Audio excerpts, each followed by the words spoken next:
Hello and welcome to the Road from Emmaus podcast. I'm Jason Lowe, joined by Andrew Chow, and we are two totally ordinary Catholic guys hoping to share our journeys. Like the disciples on the road to Emmaus, we've each encountered Christ in our lives. Join us as we talk about what comes next. The source and the summit. You've probably heard these words before to describe the core of our Catholic faith, but what does it actually mean? Today, Andrew shares about his revelation on how the Eucharist can be mapped as a parallel to the journey that is our interior life. We dive into what it truly means to receive Jesus' body and blood through the Eucharist. There are some important things to hold in your heart whenever you find yourself in front of the Eucharist, and we hope this episode helps as a reminder of that. So it has been a crazy few weeks for me. I have been working a lot of late hours, and I am tired, if you can't hear it in my voice. But I just thought it would be good, because we haven't done this in a while, for our listeners. What's up with you in the last few weeks? How have you been? We're coming out of Lent. By the time this episode is published, it will have been Easter Sunday, so Jesus is risen, although a little prematurely for both Andrew and me, but we're doing some time hopping. Anyway, how are you, Andrew? I'm good. I've also been working quite a bit recently. Yeah. Just because for my line of work, we've had a release. And that has been a little bit taxing too. But between that and starting to really feel the impetus for wedding planning, given that I'm only a few months out now. Mm-hmm. There's been a fair share of things to think about, to do. But sorry, Pixel's on my desk. That's okay. I was gonna say, our friend, your groomsmen chat. We all got a message from you last week, just saying hey guys, we need to get on top of this and this. We need to go fit our suits and everything. I was like, oh, I guess you're starting to feel the wedding prep stuff. It was less of me feeling the wedding prep stuff and more of just being told that I need to be on a different schedule than what I'm normally doing. Because for those of you who know me, I tend to be very lax. If you don't know me, I tend to be very lax. So it was your schedule isn't working for both of us, and I was okay. And so a week from now, we are all going to find suits that fit us. That's right. Yeah, I actually already chose the fabrics for us. So that it's just going to be a day of us getting fitted for. Have you ever been measured for a custom suit before? No, I have not. Yeah, so it's a fun experience. And then they're even, these guys are great. I'm not going to plug them because we're not sponsored, but yeah. But no, they're even going to refit my existing suit from them. I see. Very nice. Free, so for free, for the cost of 6 suits. But the reason why I paused just now is because I've been to that store, but it was only just to help my friend who was getting married and watch him get custom fitted and everything. True. But I myself did not get custom fitted. But I guess I'll go through that experience next week. Yeah.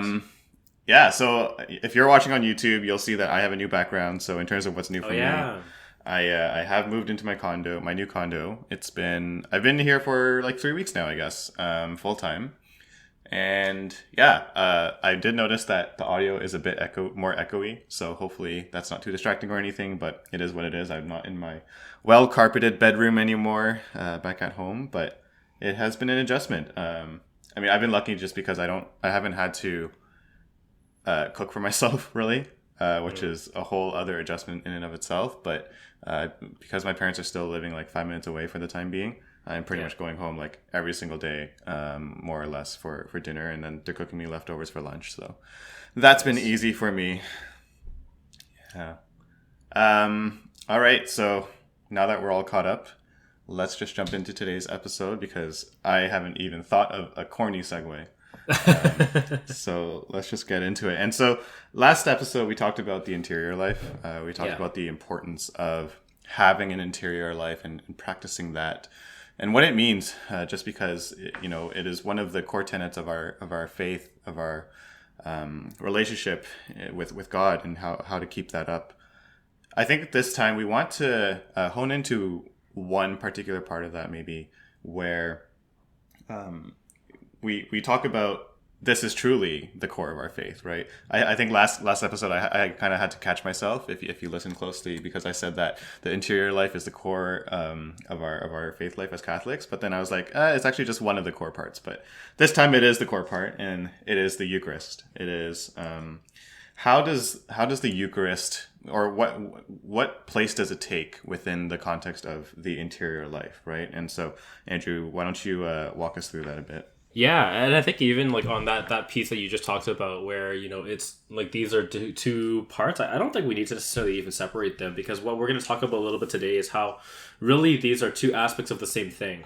At the end of the day, so when we took a look at the interior life, when we were talking about that last episode, really what we're talking about is how we form ourselves into images of Christ, right, and what that journey looks like, which really can be seen as the entirety of the Christian journey at the end of the day.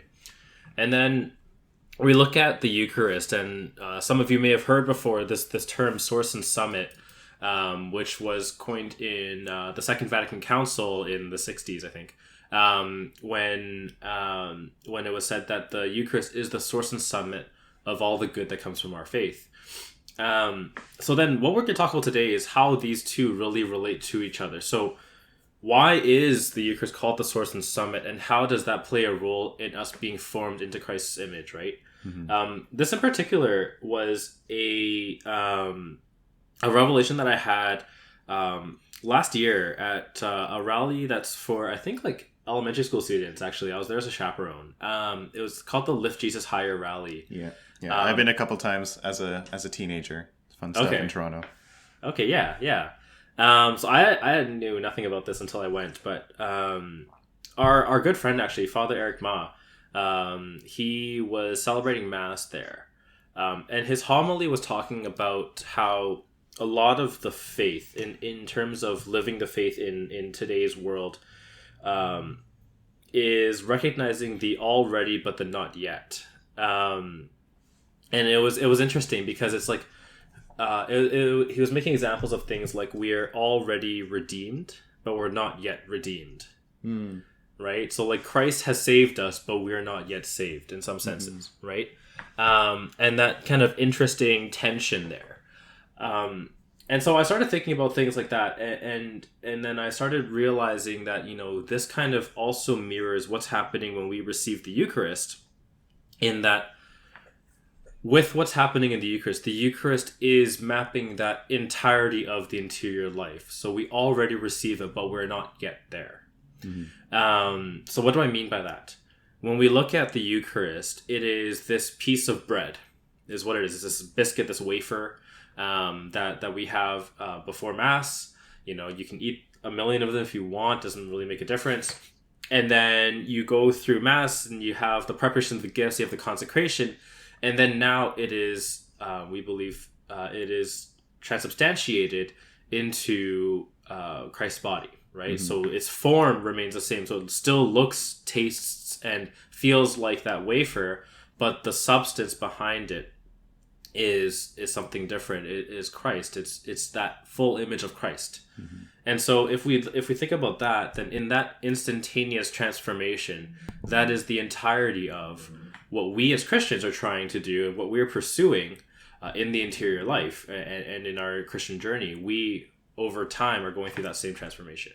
And so, when we talk about the Eucharist and how it can be actually mapped to the interior life, take us step by step what that actually means. Yeah. So when we take a look at where we're at, right? So I think it's all of us, it's really easy for us to look at ourselves as sinners, to see that we are humans born on earth, everything in our life seems to be very, earthly in a lot of senses, right? So that's the imperfection. That's the in the preparation of gifts, when they talk about the bread, when the priest talks about the fruit of the earth and work of human hands, right? This is kind of it, right? It will become the bread of life. That's that conversation is it, right? And so over time, what happens is we become formed unto Christ by gifts from God, by graces coming from God, right? And this is a really key piece when we think about the interior life, because the interior life and growth in that life is not something that's earned, right? It's not like if I tick off enough boxes, I will move forward. It can't be earned. It can't be earned. Exactly.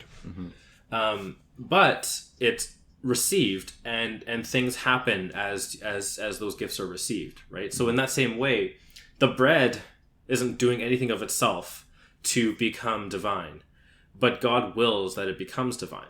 So for us, this will be done in aspects of our life, bit by bit, for us to slowly be formed unto Christ. Whereas for this bread, all of that grace comes in at once, and it is an infinite amount of grace that's found in the Eucharist. And so, like I said off the top of the episode, right? Like by the time this episode is released, we'll have gone into we'll have entered the Easter season for sure, and Lent will have passed. And I think that's a very timely reflection of, not totally relevant to the Eucharist specifically, but the reflection of how Jesus has died, right? We've just come out of Good Friday, and Jesus put himself on the cross. God lowered himself to take on the flesh of humanity humbly. And, we can't take that for granted that, he doesn't have to do that. He is God. He is someone who doesn't need to walk in our shoes or within our flesh. But he didn't just do that. He came down and put himself on the cross and went through torture, went through suffering, and died ultimately to save us from our sins. Yeah. And as part of that, he has offered up his body as the sacrificial lamb. When in all of history before that, there was no sacrificial lamb that would have been good enough to ultimately make up and atone for all of our sins. Only Jesus was the lamb that could accomplish that. And so, we remember that, he has offered up his body, and he's done it in the form of a very simple, very humble, unleavened bread. That is the wafer that you keep referring to. Yeah. And it's all these things, right? These are all in parallel, and it's really, really crucial for us to kind of realize that these aren't different things that we're talking about. They're all the same thing we're talking about in different aspects, right? When you talk about Christ, lowering himself to our humanity to suffer, right? Again, that's the same thing. If we look at the unleavened bread, that's no more worthy of Christ's divinity than we are as well, right? So in the same way, right, Christ is lowering himself in some senses to that bread in order that we can receive that same miracle of something from the earth being made divine, right? These are such crucial pieces for us to kind of realize and think about, because now it starts to map more and more and make more and more sense as to, like, why is it important that I receive the Eucharist? Right? Because this is me kind of bringing onto myself those graces that are coming in. I was watching an interesting video last night. It was from, I can't remember. Oh my goodness. Just last night. There was that Franciscan who has some YouTube videos. Was this on Ascension Presents or? No. Okay. He's a pretty fun guy. Oh my goodness, I can't believe I can't remember his name. 1 second, I can find it. But while you're doing that, while you're doing that, it's interesting to reflect just from a personal perspective. Like, I think the relationship that I have with Christ, I'm blessed enough to say that, like, I think I shared this actually in one of our very, very early episodes. It feels like I have a particular affinity for the Eucharist. Yeah. And, whenever I miss out on the opportunity to receive communion, whether it's because of COVID, which is what we're going through right now, literally this weekend, I'm not able to go to any of the Easter Masses because of COVID, or third wave of COVID. And I can't receive the communion in that way, whether it's because of that, whether it's because of, being in a state of mortal sin. Like, it actually sucks. I genuinely feel it's almost like a spiritual depression. Nothing too strong or significant, but I like that term actually that I just came up with on the spot, pat on the back. But this kind of like something is truly missing within my heart, right? So I don't know if you managed to find that video. I did. This is but thank you for sharing that. This video or this channel is called Breaking in the Habit, and it doesn't have his name handily here, which is fun, but this is a Franciscan friar, and he was talking particularly about confession, but this was kind of along the lines of, oh my goodness, why did we come to this topic? Oh. Okay, now I need to think of a second personal sharing to give you time to remember. No, I can't remember what we were talking about right before this. Oh my goodness. What was it? Oh, sacraments. It was talking about sacraments in particular and how sacraments are a sure sign of something greater, right? It's a physical sign of an invisible grace, right? Mm-hmm. Those are what the sacraments are. But more to the point, it is the only time when we can be assured of God's grace. So like the difference between limiting God to only give us grace in these moments to being sure that God gives us grace in these moments, right? Mm-hmm. And so that's something that's so crucial here, because when we receive the Eucharist, right, I talked so much about the grace that has to be there for the bread to become the body. We know that all that grace is there because that is taught by the church. And so when we receive that, we know we are receiving the grace required for the growth in the interior life, mm-hmm. right? Mm-hmm. Whereas, can we receive the grace elsewhere? Absolutely, obviously we can, right? It just doesn't make sense to limit God in any way, but that's why it's so crucial, because this is where we know, tried and true, we're going to be fed in the way we need to be fed to grow in the interior life. And it's not just even an exercise of knowing, tried and true or whatever. It's what Jesus himself taught, right? Yeah. Jesus himself taught that, he is the way, the truth, and the life. And he also taught that, in order to get this life, to enter the kingdom of heaven, we have to eat his flesh and drink his blood, right? Do you have that passage? I do. Yeah. I know we had mentioned it. Yeah, so this is from the Gospel of John. So John chapter 6, verse 51 to 53, basically. He talks a little bit about, the eternal life and the inheritance of the eternal life before that, but this is where he really gets to the crux of it. He says, I am the living bread which has come down from heaven. Anyone who eats this bread will live forever, and the bread that I shall give is my flesh for the life of the world. Then the Jews started arguing among themselves, how can this man give us his flesh to eat? So Jesus said to them, Amen, amen, I say to you, if you do not eat the flesh of the Son of Man and drink his blood, you have no life in you. Yeah, exactly. So, I don't want to go into it too much because I think we actually did part of a podcast episode, if not an entire episode, on this earlier on. And if we were good podcast hosts, we would remind you which episode exactly it was. But neither of us remember. We just remember that we did talk about it. But I think it's very relevant to our discussion, right? Just in terms of, as a reminder, this is actually Jesus teaching us to, we're not symbolically eating his flesh. We're not, this isn't just some kind of representation. This is him teaching us that the core part of your faith is going to Mass regularly on Sunday for worship, and as part of that, receiving Jesus himself in the flesh through the consecrated bread and wine. Yeah, totally. And there's a lot of really beautiful, theology there as well, right? Obviously, but one of the things that really strikes me is particularly what you're talking about with the sacrifices, right? So, being Good Friday yesterday, there's a lot of talk about sacrifice and why is Good Friday so important. And, it was a really good point that was brought up in one of somewhere that I listened to, that was saying before that time, the priesthood all throughout the Jewish tradition had been giving sacrifices, right? Mm-hmm. Yes. There would be sacrifices of bulls and lambs, right? For the slaughter, for the forgiveness of sins. But it was, we will sacrifice these in hopes that God will forgive sins. Mm-hmm. It was not, we have sacrificed these so sins are forgiven, mm-hmm. right? And that's the big difference. And then we get to Jesus, and when he sacrifices himself, he is the sacrifice with the authority that forgives sins, right? And the really crucial piece when we think about the Eucharist is to think about, well, this is one sacrifice, right? So then if we are commemorating the sacrifice, week after week, then it's like, okay, then it might just be a symbol, but we're not. We're participating in that sacrifice week after week. And what that has to mean, if there's only one sacrifice and we're participating in that salvation story kind of moment, is that we are all, as Catholics, every time we go to Mass, witnessing the same moment in time, that same sacrifice of Christ 2,000 years ago. Right? Exactly. So I think that's a really, really beautiful piece too, that like every time we go to Mass, we are there with every Christian in the history, past, present, future of the church, all there at the same moment.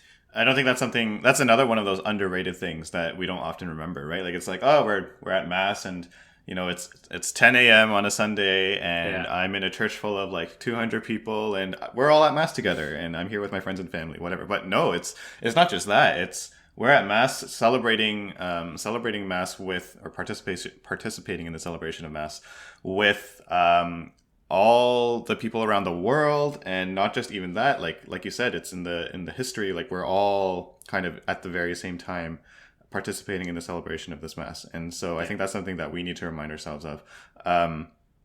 If you want to read, I've been following the Bible in a Year podcast with Father Mike, although the last 2 weeks I've been off the rails with that. But anyway,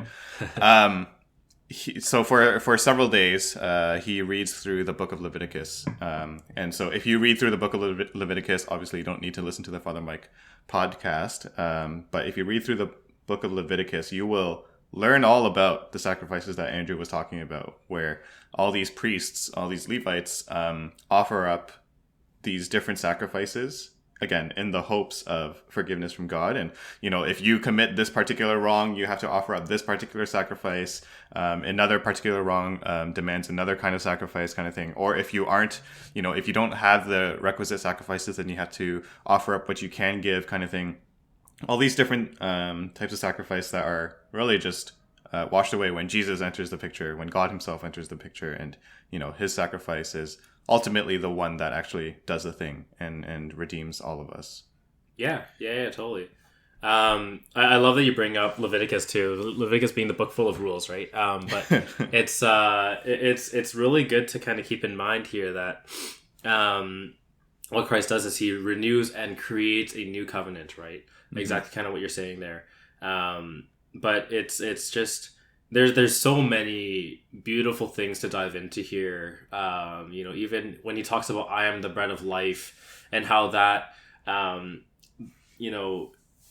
how critical it was that he talks about it in a way that says eat my flesh, where blood was the symbol of life, right? That's symbolically blood was life in the Jewish tradition. Again, that's why whenever they ate, they would drain the blood from every creature, because life is God's domain, right? We can't touch that. So then to say, I am the bread of life, eat my flesh, it's like, okay, like not only eat flesh while there's blood still there, while life is still there, but of a human being too, right? Mm-hmm. And so like there's so much there that is really striking imagery, where it's like, if we really dive into not just like,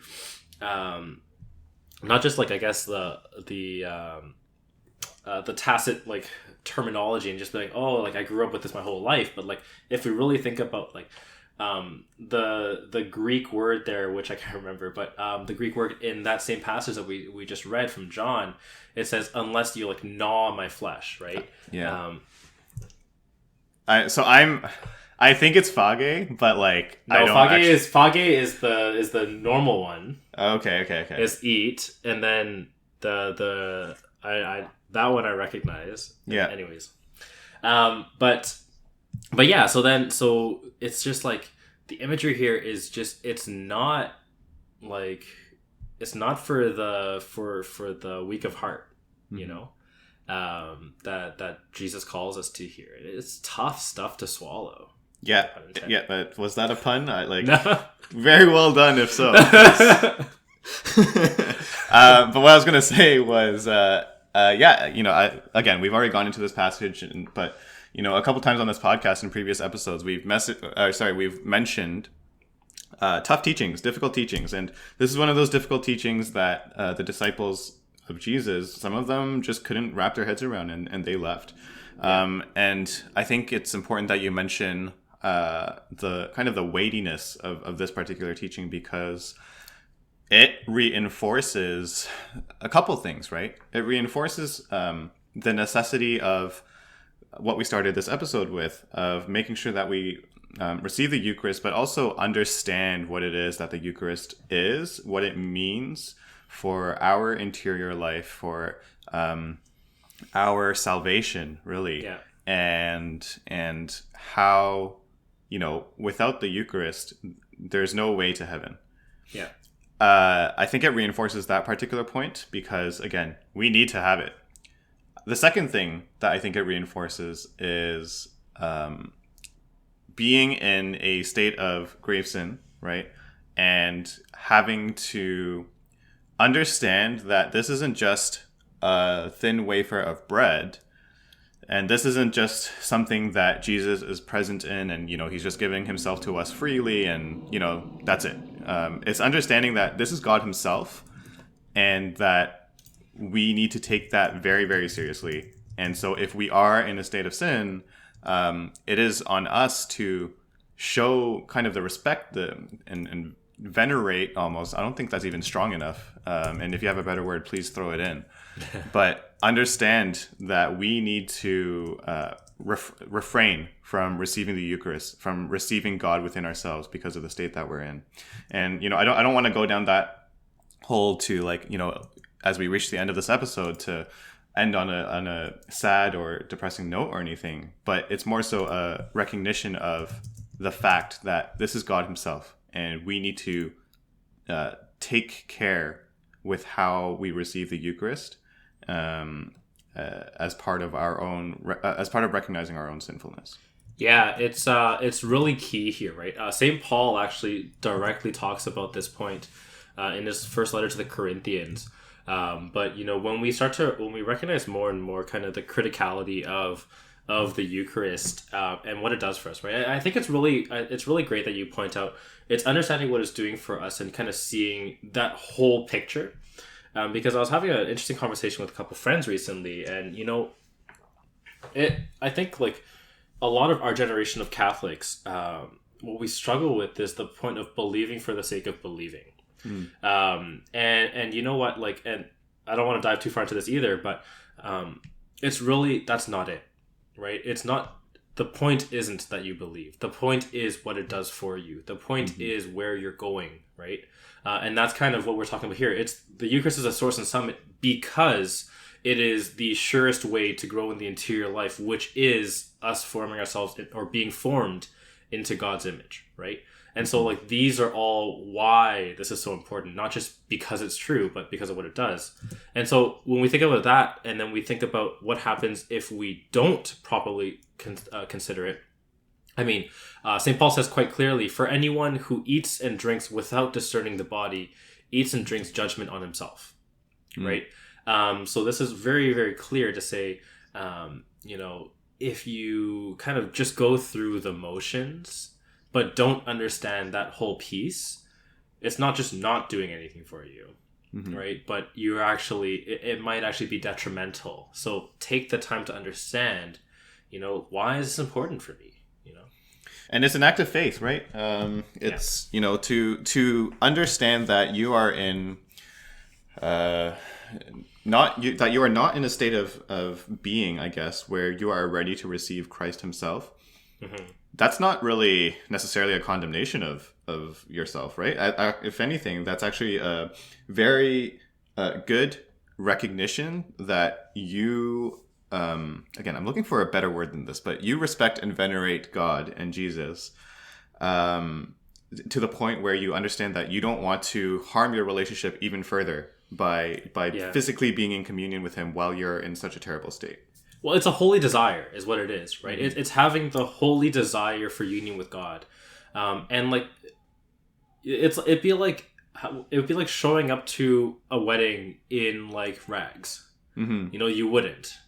You wouldn't if I in July when I'm getting married to Cherry, if I just showed up in my pajamas, I wouldn't. Can you? Right? Just as a social we can come back on the podcast 2 months right? from now. But it's you take the time to make sure you're prepared. You take the time to make sure you're there to properly receive, right? And it's that same deal, but even more so with God, right? So yeah, it's all of those things and more. And when you have that holy desire for those things, then naturally, when you're in a state of mortal sin, when you're not in a state of grace, you want to get to that state of grace, and that's a great thing to do. That's a victory, really, because you're recognizing that I'm not going to ignore what I've done, but I'm also going to reject that Satan has any hold here. I'm in a state of grace right now, or not in a state of grace right now, but I can easily be by going to reconciliation. And so tomorrow I will be, and I'll come and I'll receive the Eucharist. Exactly. So, I like the way that you put it in terms of holy desire, right? And I think that helps us circle back to your initial revelation that we opened up this episode with, of recognizing that the Eucharist itself, notwithstanding all the theology that we attempted to dive into today, but just in terms of, if you look at and understand the Eucharist itself, how it maps to our interior life, how it reflects almost our journey of interior life, because you take a look at this thin wafer of bread, again, that we both mentioned, and how this host is an imperfect being created by God. And I'm really just quoting you at this point, but it's an imperfect being created by God, and through consecration, through transubstantiation, it has been made holy. It has become the true body and the wine, the true body and blood of Christ himself. And so it's not just a saying, right, that the Vatican Council has thrown out for like promotional purposes or like marketing purposes or a slogan or something.